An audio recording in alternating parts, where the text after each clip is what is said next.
Graça e paz. Repartindo com os irmãos um pouco dessa porção do Salmo 37, a partir do versículo 3, está escrito assim: confia no Senhor e faz o bem. Habitarás na terra e verdadeiramente serás alimentado. Deleita-te também no Senhor e Ele te concederá o que deseja o teu coração. Entrega o teu caminho ao Senhor, confia nele e Ele tudo fará. E Ele fará sobressair a tua justiça como a luz e o teu juízo como ao meio-dia. Descansa no Senhor e espera nele. Não te indignes por causa daquele que prospera no seu caminho, por causa do homem que executa astutos intentos. Deixa a ira, abandona o furor, não te indignes para fazer o mal, porque os malfeitores serão desarraigados, mas aqueles que esperam no Senhor herdarão a terra. Pois ainda um pouco e o ímpio não existirá, olharás para o seu lugar e não aparecerá. Mas os mansos herdarão a terra e se deleitarão na abundância de paz. Amém. Até aqui o versículo 11, o Senhor fala através de Davi. O mesmo Davi que em outros salmos se indigna a respeito dos seus inimigos, dos seus adversários, que não amam a Deus, que não professam o nome do Senhor, que não seguem a sua lei, que não respeitam o Deus único e verdadeiro. Antes eles vão diante de outros deuses, deuses falsos, deuses que não veem, que não ouvem, que não falam, deuses que não podem fazer o que o nosso Deus faz. E Davi se indigna e diz: Senhor, até quando eles vão prosperar? Até quando? Até quando eu vou ficar nessa situação, sendo afrontado? Até quando, Senhor, eu vou ter que ver o ímpio prosperar no seu caminho?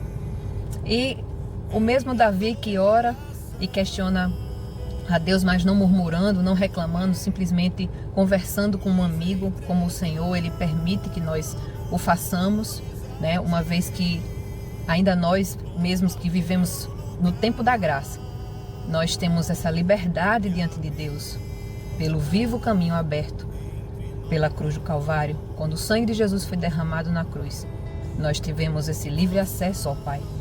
Mas Davi já tinha intimidade antes mesmo de Jesus morrer na cruz, antes mesmo de Jesus pagar o preço, antes mesmo de Jesus nos reconciliar com Deus. Davi, pela fé em Deus, já se fazia amigo de Deus, conversava com Deus, colocava diante dele de forma muito sincera os seus questionamentos.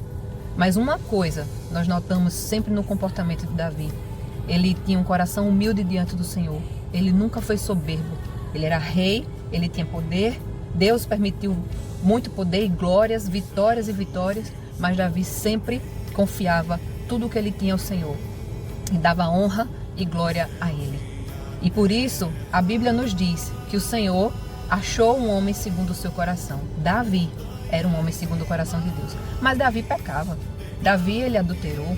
Davi, ele matou muitas pessoas. Por que Deus achava Davi um homem segundo o seu coração? Porque um homem pecador, todos nós somos. Mas um coração humilde, quebrantado diante de Deus, a Bíblia diz que ele não rejeita. Ele não rejeita. E Davi, ele sempre teve esse coração quebrantado e derramado diante do Senhor. Todas as vezes que ele pecou, ele se arrependeu de forma verdadeira e genuína. E nunca questionou a justiça de Deus sobre ele. Porque a Bíblia diz que o Senhor não se deixa escarnecer, aquilo que o homem plantar, ele vai colher. E Davi, ele colheu. Ele colheu de forma pesada aquilo que ele plantou como pecado. Por exemplo, no adultério, ele perdeu um filho, o filho que estava no ventre da mulher com quem ele adulterou, Betseba. Ele também colheu várias mortes de filhos se levantando contra ele para tentar tirar o seu trono, estupro de uma das filhas. Não era vontade do Senhor, mas é a consequência do pecado. E a consequência do pecado, Davi veio para ele e para sua família. Mas Davi nunca questionou, nunca murmurou contra Deus, porque ele sabia a sua condição e ele sabia que diante de Deus ele era um vil pecador, mas a graça do Senhor era sobre a sua vida e ele sabia ser grato por tudo quanto o Senhor tinha permitido que ele tivesse e vivesse.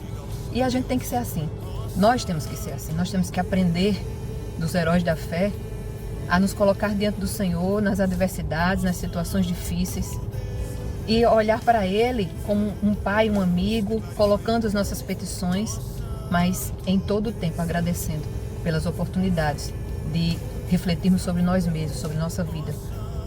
Como melhorarmos através do sofrimento, da dor, das adversidades. Porque a Bíblia diz que assim como um pai educa, disciplina um filho a quem ama, assim o Senhor, nosso Deus, nos disciplina. Então o Senhor nos disciplina porque nos ama. O Senhor permite que a gente passe por tribulações, por sofrimento, porque nos ama.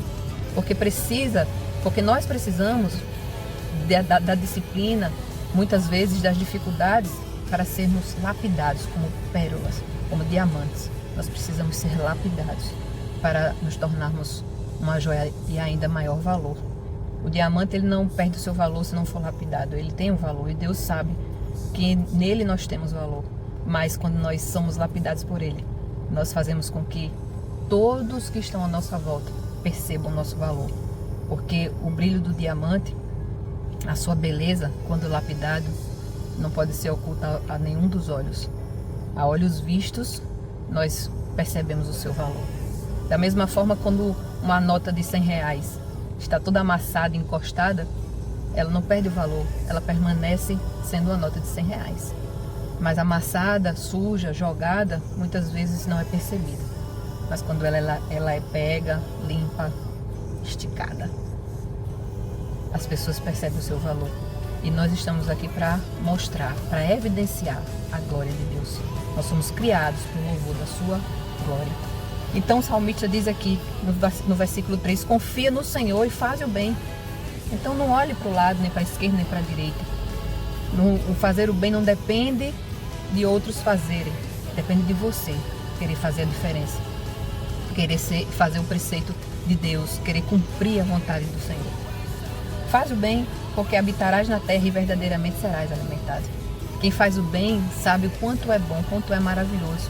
Nós fazemos e recebemos a nossa porção. A nossa alegria de fazermos o bem, ela é tão grande quanto recebermos o bem de alguém. Deleita-te também no Senhor e Ele concederá o desejo do teu coração. Quando nós nos agradamos em fazer a vontade do Senhor, quando nós nos alegramos com isso, o Senhor, Ele passa a nos honrar e nos abençoar.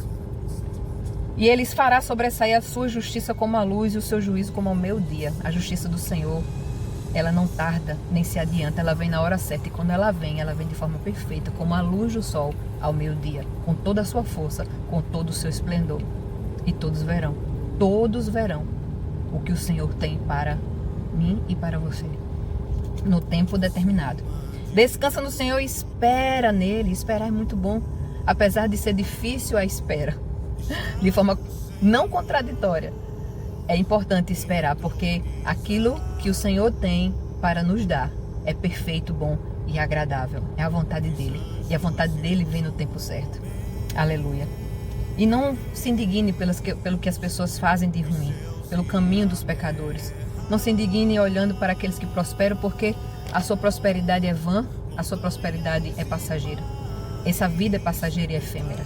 Por mais que um homem queira viver 80 anos, 90 anos, 100 anos, nunca há de se comparar à eternidade que o Senhor tem guardado para aqueles que o temem e o buscam. O que o olho não viu, o que o ouvido não viu, o que não desceu ao coração do homem, é o que Deus tem preparado para aqueles que esperam nele. Mas Deus também nos promete vida e vida em abundância aqui na terra. Quando o Senhor fala de vida em abundância, Ele fala de tesouros para os seus filhos, que Ele tem para dar aos seus filhos, ainda aqui na terra. E se você espera, você pode usufruir de tudo isso, de todo o bem que o Senhor tem para mim e para você. Agrada-te do Senhor, deleita-te no Senhor, espera no Senhor e Ele concederá o desejo do teu coração. Não olhe para a esquerda, nem olhe para a direita. Olhe para Deus, para Jesus, o autor e consumador da tua fé. Amém? Deus te abençoe.